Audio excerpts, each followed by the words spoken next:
चुनाव आयोग पारदर्शी चुनाव के लिए ज़रा भी उसके अंदर रुचि नहीं है।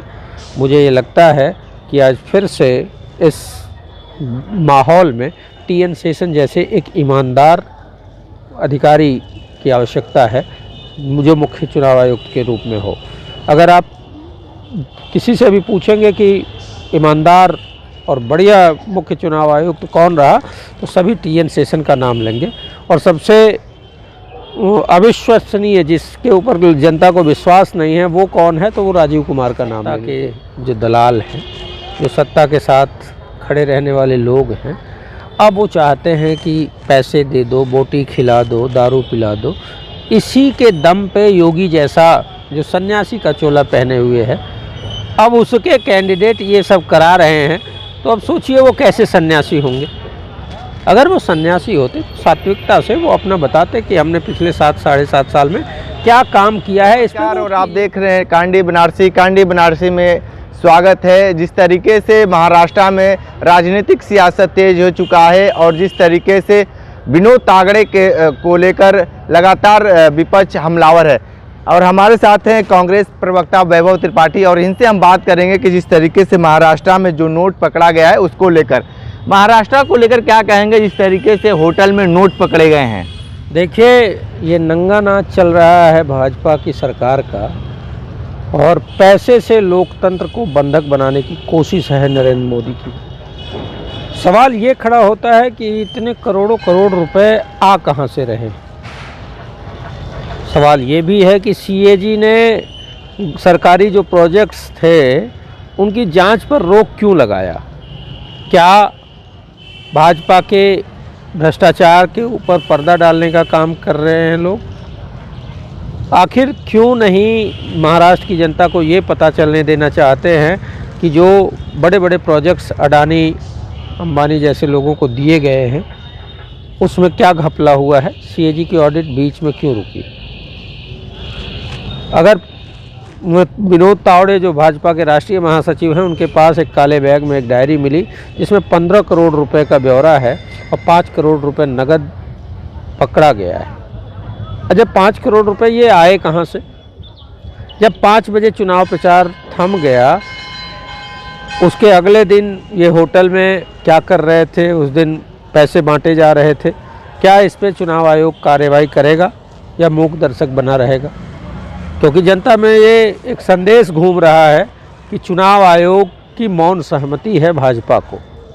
चुनाव आयोग पारदर्शी चुनाव के लिए ज़रा भी उसके अंदर रुचि नहीं है।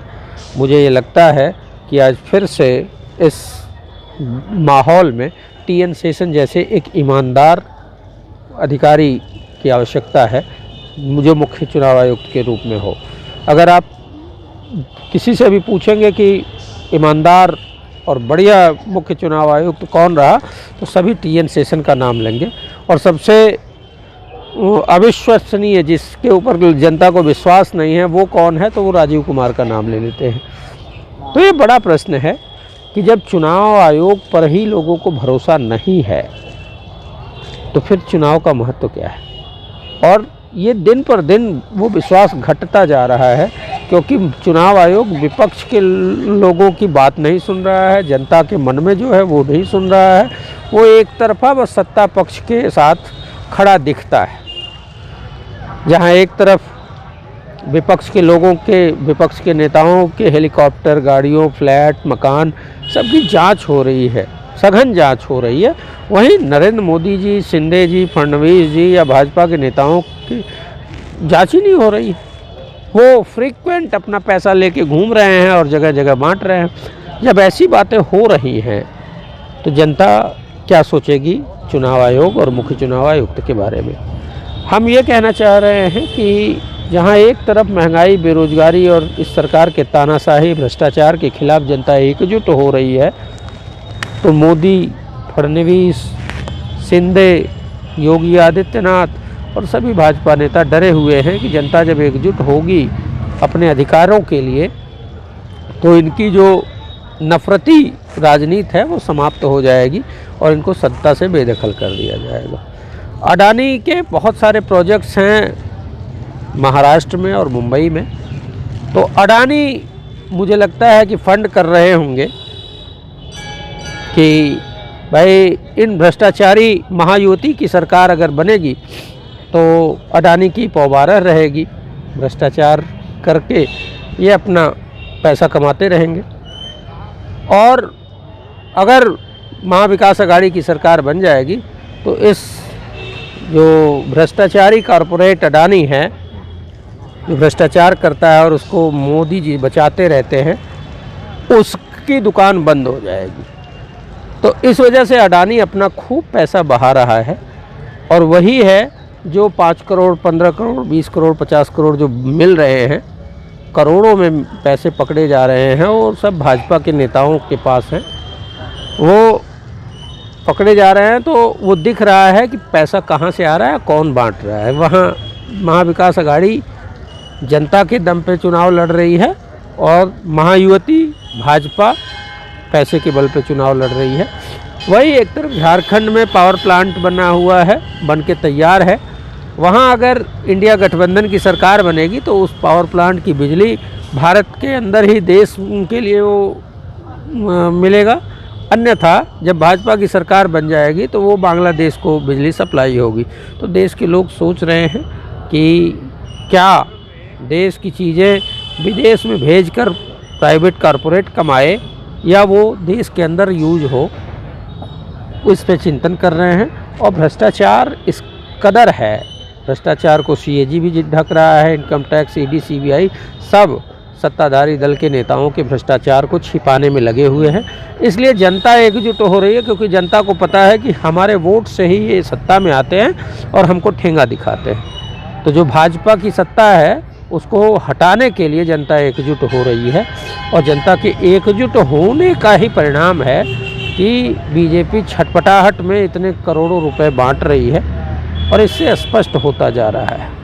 भाजपा पूरी तरीके से एक्सपोज हो गई है और स्पष्ट हो रहा है कि भाजपा बुरी तरीके से चुनाव, महाराष्ट्र और झारखंड दोनों चुनाव बुरी तरीके से हार रही थी। यूपी के मिर्ज़ापुर मझवा की भी बात कर लें हम थोड़ा सा, क्योंकि जो बोटी वाला जो मामला था और अखिलेश यादव ने कहा कि भाई हम तो बहुत संग्राम देखें, लेकिन इस बार बोटी संग्राम भी देखे इस चुनाव में।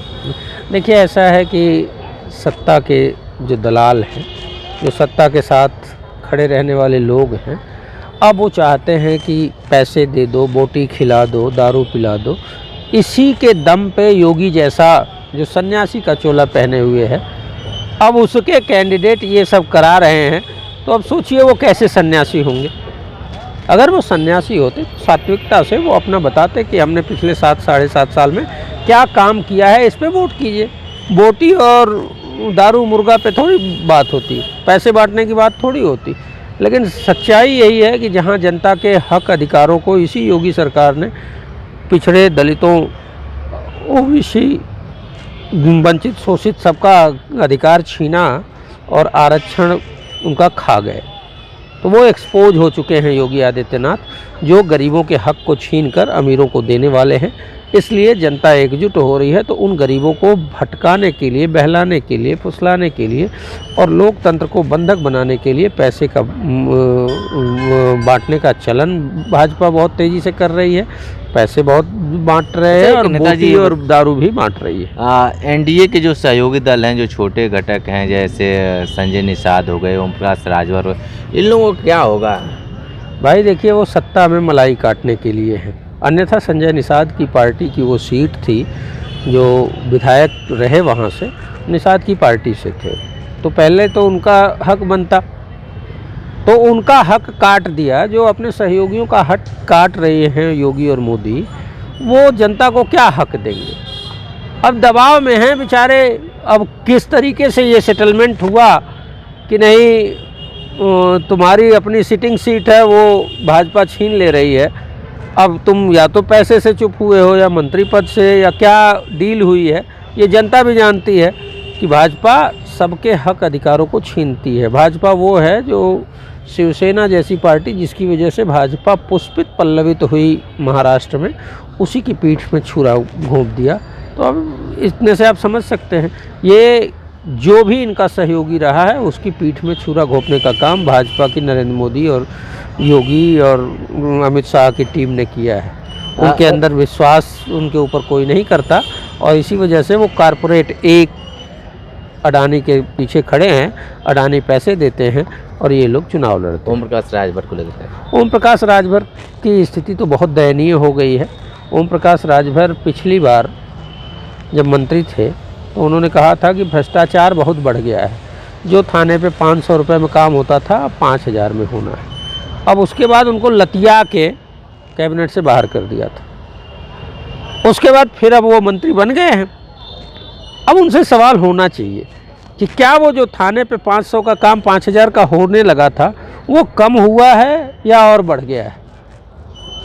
तो वो तो सिर्फ सत्ता की मलाई के लिए वहाँ थे, फिर अलग हटे, फिर वहीं गए। तो सत्ता की मलाई और रुपये के अलावा ओम प्रकाश राजभर के लिए कोई वैचारिक धारा नहीं है उनकी, ना ही उनकी राजनीति का कोई सुहेलदेव की बात करते हैं। कितने राजभरों का उद्धार उन्होंने किया है।